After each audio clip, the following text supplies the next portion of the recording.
प्यारे विद्यार्थियों, आप सभी का स्वागत है आपकी अपनी क्लास में। बच्चों, आज हम देखेंगे सूरदास जी के पद। इससे पहले की वीडियो में हमने देखा कि सूरदास जी का जीवन परिचय, मतलब सूरदास जी का जन्म कहाँ हुआ था और सूरदास जी कौन थे। ठीक है, तो उस वीडियो के द्वारा आपने जाना था कि सूरदास जी क्या थे, कृष्ण के परम भक्त थे और वो जन्म से अंधे थे।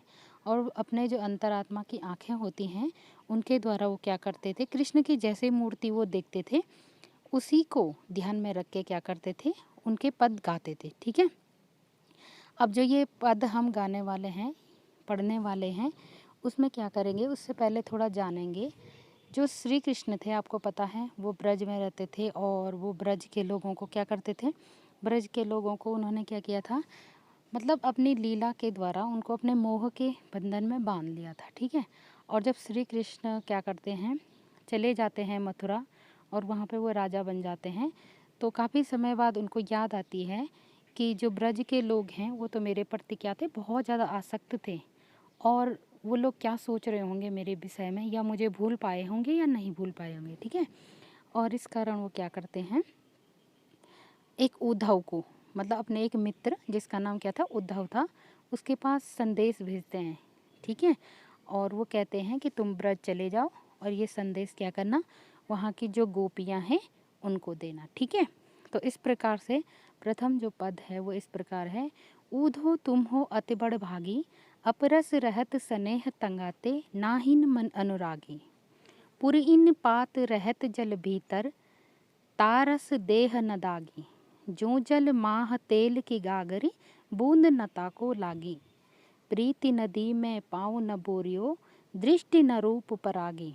सूरदास अब राहम भोली, गुर चाटी जू पागी। ठीक है, तो इस प्रकार से जो प्रथम पद है वो इस प्रकार से है कि गोपियों के पास जब उद्धव चले जाते हैं, ठीक है, और वो कहते हैं कि श्री कृष्ण ने संदेश भेजा है, जोग का संदेश भेजा है। उन्होंने कहा है कि जो तुम ये मोह के बंधन में फंसे हो, ये या फिर श्री कृष्ण को याद करके रोते हो, ये सब व्यर्थ है। इससे अच्छा तुम क्या करो, ज्ञान ग्रहण करो, मतलब निर्गुण ब्रह्मा के प्रति योग का संदेश उनको देते हैं। ठीक है, तो उस पर जो क्या थी, ये गोपियाँ थी, वो क्या कहती हैं कि उद्धव तुम हो अति बड़ भागी, कि हे उद्धव तुम क्या हो, बहुत ही सौभाग्यशाली हो।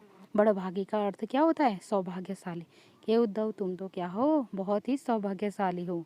अपरस रहत स्नेह तंगाते, नाहिन मन अनुरागे, मतलब श्री कृष्ण के साथ रहते हुए भी, अपरस रहत स्नेह तंगाते, नाहिन मन अनुरागी, मतलब श्री कृष्ण के साथ रहते हुए भी, ठीक है, तुम्हारा मन क्या हुआ है, उनके प्रति आसक्त नहीं हुआ है, उनके प्रेम में नहीं पड़ा है।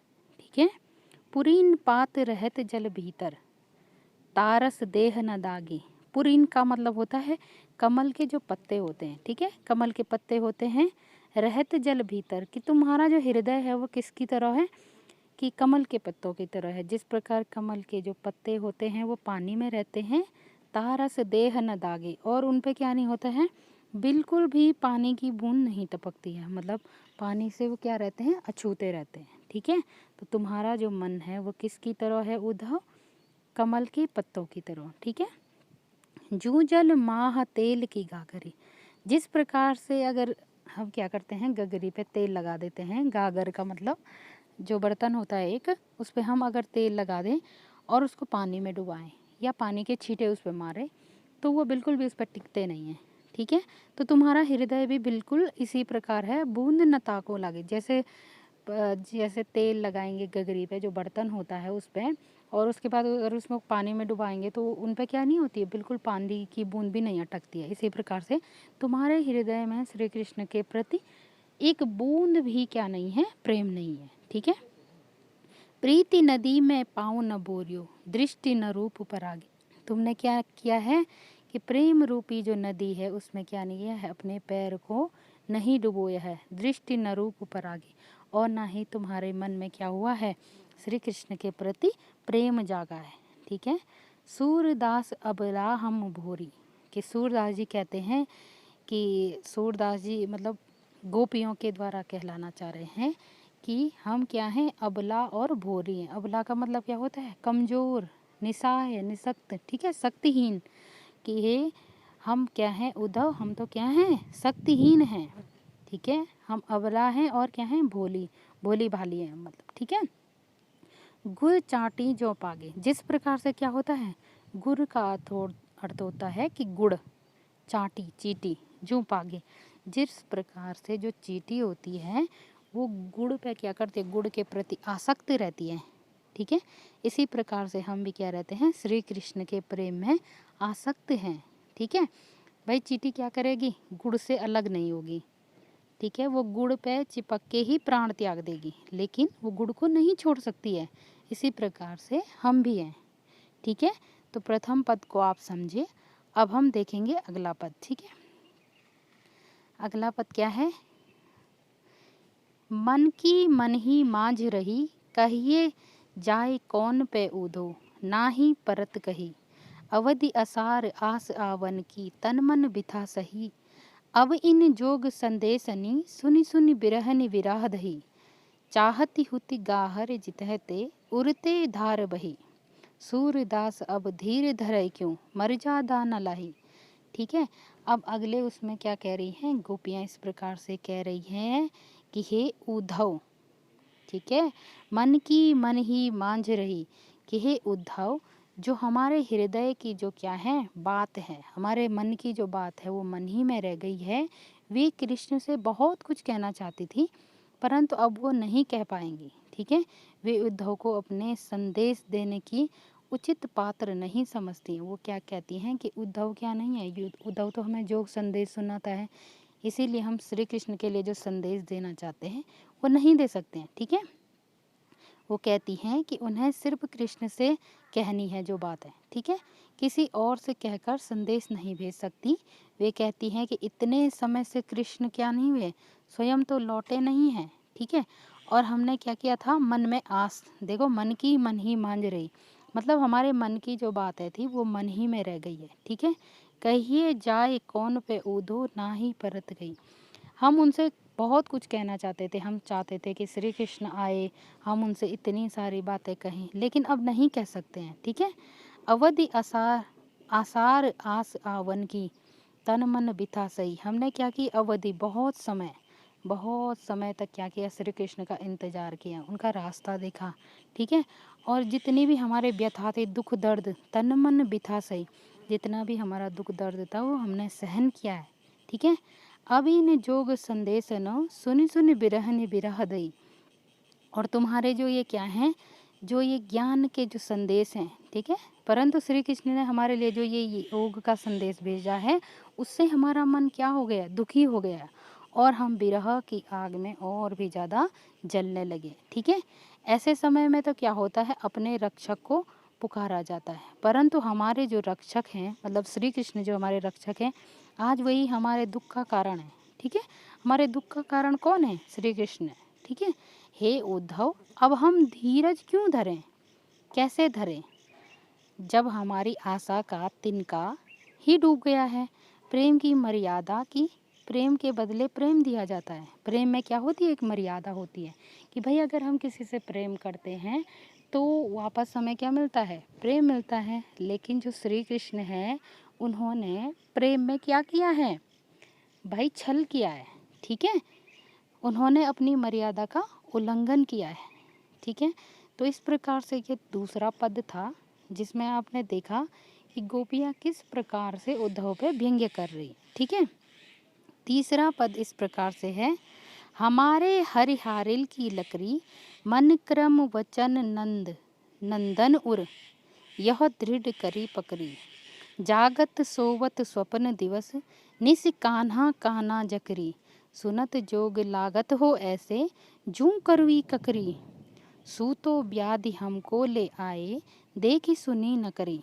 कि आगे क्या कह रही हैं, गोपियाँ कह रही हैं कि हे उद्धव, जो हमारे हरि हैं, जो कृष्ण हैं, वो क्या हैं, हारिल की लकड़ी। हारिल की लकड़ी का मतलब होता है, हारिल एक पक्षी है, ठीक है, और उस पक्षी की क्या विशेषता है कि वो 24 घंटे क्या करता है, एक लकड़ी को अपने पंजे में दबाए रखता है, ठीक है। तो इसी प्रकार से हमारे लिए हमारे श्री कृष्ण भी हैं, जिस प्रकार से उस हारिल पक्षी के लिए उसकी लकड़ी है, उसी प्रकार से हमारे लिए हमारे क्या हैं, श्री कृष्ण है। ठीक है, उनको हमने क्या कर रखा है, मन क्रम वचन, मतलब मन से क्रम से वचन से अपने उर का मतलब होता है हृदय में बसा रखा है। ठीक है, सोवत जागत, सोते टाइम जागते टाइम, दिवस में स्वप्न में, निसी दिन हम क्या करते हैं, कान्हा कान्हा की एक धुन को जपते रहते हैं। सुनत जोग लागत हो ऐसे, जूं कुरवी ककरी। और तुम्हारे जो ये योग के संदेश हैं, ये सुन के हमें कैसे लग रहे हैं, कड़वी ककड़ी की तरह। ठीक है, जैसे कड़वी ककड़ी होती है, उसी प्रकार तुम्हारे ये योग के संदेश हमें लग रहे हैं। ठीक है, सूतो व्याधि हमको ले आए, देखी सुनी न करी। ठीक है, वैसे तो उन्होंने क्या नहीं की है, हमारी कोई सुध नहीं ली है। इसमें आप इसका अर्थ देख सकते हैं कि जो अभी भावार्थ मैंने समझा है उसमें इस प्रकार से जो अर्थ है, ठीक है, कि तुमने क्या नहीं किया है, उन्होंने हमारा क्या लेना था, हमारी सुध लेनी थी। और आप जो ये योग का संदेश लेकर आए हैं वो उन्हें जाकर सौंपे जिनके मन क्या हैं, चंचल हैं। यहाँ पे देखें कि चक्री, ठीक है, जिनके मन क्या होते हैं, चक्री होते हैं, उनके लिए क्या है, ये योग के संदेश उनको सुनाओ। ये यहाँ पे पूरा नहीं है, ये देखो यहाँ पे, सूतो व्याधि हमको ले आए, देखी सुनी न करी, यह तो सूर तिन्हें ले सौंपे, जिनके मन चक्री, जिनके मन क्या है, चक्री की तरह घूमते रहते हैं, ये योग के संदेश क्या करो, उनको सुनाओ। ठीक है, तो तीसरे पद, जो तीसरा पद था वो इस प्रकार से था कि जो क्या है, गोपियाँ हैं वो उद्धव से कह रही हैं कि श्री कृष्ण हमारे लिए क्या है भाई, हारिल पक्षी की जो लकड़ी होती है उसकी तरह। जैसे हारिल पक्षी क्या करती है, लकड़ी को 24 घंटे अपने पास रखती है, उसी प्रकार से हम भी श्री कृष्ण के प्रति इतने आसक्त हैं कि हम सोते जगते, ठीक है, स्वप्न में कान्हा कान्हा की जो धुन है वो लगी रहती है। ठीक है, अर्थात तुम जो योग के संदेश हैं वो हमें न सुनाओ।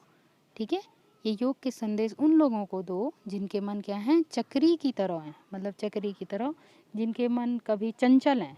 ठीक है, इधर उधर भटकते रहते हैं। ठीक है, आगे देखें चौथा, चौथा इस प्रकार से, हरि है राजनीति पढ़ी आई, समुझ बात कहत मधुकर की, समाचार सब पाए, इक अति चतुर होते पहले ही, अब गुरु ग्रंथ पढ़ाए, बड़ी बुद्धि जानी जो उनकी, जोग संदेश पढ़ाए, ऊधो भले लोग आगे के, परहित डोलत धाये, अब अपने मन फेर पाहिए, चलत जूं होते चुराए, ते क्यों अनीति करे आपुन, जे करे अनीति छुड़ाए, राज धर्म तो यह सूर, जो प्रज्ञा न जाहि सताए। ठीक है भाई, आगे जो गोपियां हैं वो कह रही हैं उद्धव से कि हे उद्धव, जो श्री कृष्ण है, हमें ये लग रहा है राजा बनने के बाद श्री कृष्ण ने क्या कर लिया है, ज़्यादा ही राजनीति पढ़ ली है। ठीक है, गोपियां इस प्रकार क्या कर रही हैं, व्यंग्य कर रहे हैं कि एक तो पहले ही क्या थे, श्री कृष्ण बहुत चालाक थे, अब ये लग रहा है कि बहुत चतुर थे, बहुत नटखट थे, और अब ये लग रहा है कि उन्होंने क्या कर लिए, बड़े बड़े जो ग्रंथ हैं वो पढ़ लिए हैं, जिससे उनकी बुद्धि क्या हो गई, बहुत ज़्यादा बढ़ गई है। ठीक है, तभी तो वो हमारे लिए क्या कर रहे हैं, इस प्रकार के योग के संदेश भेज रहे हैं। उद्धव जी का इसमें कोई दोष नहीं है, ये भले लोग हैं। ठीक है, जो दूसरे के कल्याण करने का में क्या करते थे, आनंद का अनुभव करते थे। भाई जो क्या होते थे, पहले के लोग, पुराने लोग होते थे, वो क्या करते थे, अगर दूसरे का भला कर रहे हैं तो उसमें अपने सुख का अनुभव करते थे। ठीक है, लेकिन ये जो श्री कृष्ण है ये पहले से भी अधिक क्या हो चुके हैं, चतुर हो गए हैं। ठीक है, गोपियाँ उद्धव से कहती हैं कि आप जाकर कहिए, श्री कृष्ण से कहिए कि यहाँ से मथुरा जब पहुँचोगे तो श्री कृष्ण से कहना कि हमारा मन भी अपने साथ ले गए थे, उसे वापस कर दें, क्योंकि हम क्या थे, श्री कृष्ण पर बहुत आसक्त थे, और हमारा जो मन है वो किसके पास है, श्री कृष्ण के पास है, और उनसे कह दो कि हमारा जो मन है वो क्या कर दें, वापस कर दें। ठीक है, वे अत्याचारियों को दंड देने के लिए मथुरा गए थे। आपको सबको पता है कि वो उनके मामा जो कंस थे, उनका वध करने के जो एक उद्देश्य था उनको, इसीलिए वो मथुरा चले गए थे। इसीलिए यहाँ पे कहा है कि अब तो क्या है, वो अनीति, जो अनीति छुड़ाने गए थे, वो खुद ही क्या कर रहे हैं, इस प्रकार की अनीति हमारे साथ कर रहे हैं। ठीक है, और आगे वो कह रही हैं, श्री कृष्ण को ये समझा रही हैं कि जो राजा का धर्म होता है वो क्या होता है कि वो प्रजा का हमेशा ख्याल रखें, ठीक है, और उन्हें किसी प्रकार का कष्ट न पहुंचने दे, ये उनको समझाएं कि ये राजधर्म होता है। लेकिन श्री कृष्ण तो अनीति छुड़ाने गए थे, मतलब बुरा काम दूर करने गए थे, और हमारे साथ क्या कर रहे हैं, बहुत ही अन्याय कर रहे हैं, ठीक है। तो बच्चों ये आपके पास जो पद थे आप इनको उम्मीद है कि अच्छे से समझे होंगे, ठीक है। और इसके क्या करना है, आपको नोट्स बनाना है, ठीक है।